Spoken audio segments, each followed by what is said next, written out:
বিএনপিকে রাজনৈতিকভাবে একঘরে করার জন্য একটি সুপরিকল্পিত ও শক্তিশালী প্রচেষ্টা চলেছে, এমনটাই মন্তব্য করেছেন সাবেক সংসদ সদস্য ও রাজনৈতিক বিশ্লেষক গোলাম মাওলা রনি। তার দাবি, এই পরিকল্পনার মূল লক্ষ্য হল বিএনপিকে রাজনৈতিক মাঠ থেকে সরিয়ে দিয়ে নির্বাচনের পরিবেশে একতরফা নিয়ন্ত্রণ প্রতিষ্ঠা করা। সম্প্রতি তার ইউটিউব চ্যানেলে তিনি এসব কথা বলেন।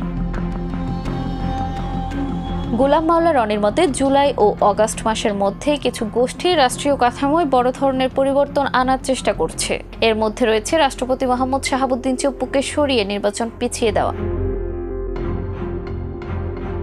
নির্বাচন কমিশন পুনর্গঠন এবং একটি সুবিধাজনক কমিশন তৈরি করার পরিকল্পনা। তিনি বলেন, এই পরিকল্পনার পথে প্রধান বাধা হিসেবে বিবেচনা করা হচ্ছে বিএনপিকে। তাই বিএনপিকে রাজনৈতিকভাবে ফিনিশ করার চেষ্টা চলছে, প্রচার, অপবাদ ও প্রশাসনিক চাপে। তিনি আরও দাবি করেন, তার পূর্বাভাস অনুযায়ী 2024 সালের সেপ্টেম্বরে -2 থিওরি আবার ফিরে আসছে এবং 11 দফা আন্দোলনের আদলে নতুন একটি রাজনৈতিক তরঙ্গ তৈরি হচ্ছে, যেখানে বিএনপিকে নিষিদ্ধ করার মতো হুমকিও উচ্চারিত হচ্ছে।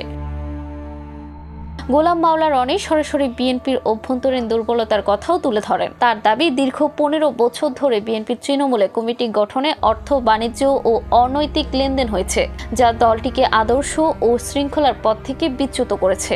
তিনি বলেন, ঢাকা থেকে ইউনিয়ন পর্যায়ে কমিটি দেওয়ার জন্য লাখ লাখ টাকা ঘুষ লেনদেন হয়েছে। ফলে এখন নেতারা সেই টাকা উসুলে ব্যস্ত, নীতি আদর্শের কথা ভুলে গেছেন। তিনি প্রস্তাব করেন, সমস্ত কমিটি ভেঙে দিয়ে 3টি নির্বাচনী আসন ভিত্তিক যোগ্য প্রার্থী ঠিক করে এবং দল চালানোর দায়িত্ব সে প্রার্থীদের হাতে তুলে দেওয়া হোক। গোলাম মাওলা রনি আরও বলেন, বর্তমানে দেশের চাঁদাবাজি, দখলদারি, সহিংসতা ও সাজানো মামলার পেছনে বিএনপির নাম জড়িয়ে যাচ্ছে, যদিও অনেক ঘটনায় তৃতীয় পক্ষ দ্বারা সংগঠিত। সেনাবাহিনী ও পুলিশের ভূমিকা নিয়ে তুলনামূলকভাবে তিনি বলেন, গত 11 মাসে সেনাবাহিনীর বিরুদ্ধে দুর্নীতির অভিযোগ ওঠেনি, এমনকি পুলিশের বিরুদ্ধে ঘুষের অভিযোগ কমেছে। বরং বিএনপি নেতাকর্মীরা এসব অপকর্মের দায় নিচ্ছেন, অনেকটা চুপচাপ ব্যবহৃত হচ্ছেন।